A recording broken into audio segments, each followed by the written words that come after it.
অক্ষয় তৃতীয়াতে কি কি কেনা উচিত আর কি কি কেনা উচিত নয় শুনুন।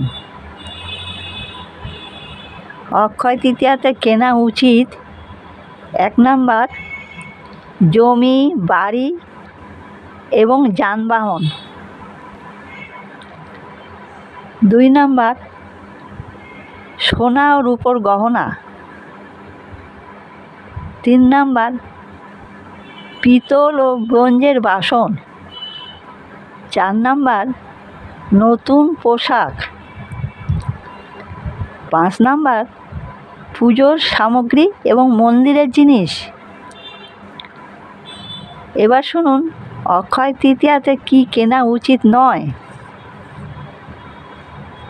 1 নাম্বার কালো পোশাক কিনবেন না। 2 নাম্বার ধারালো কোনো জিনিস কেনা উচিত নয়। 3 নাম্বার কাঁটাযুক্ত গাছ কিনবেন না।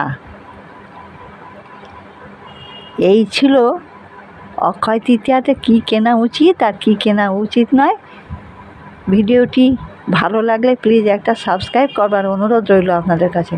নমস্কার।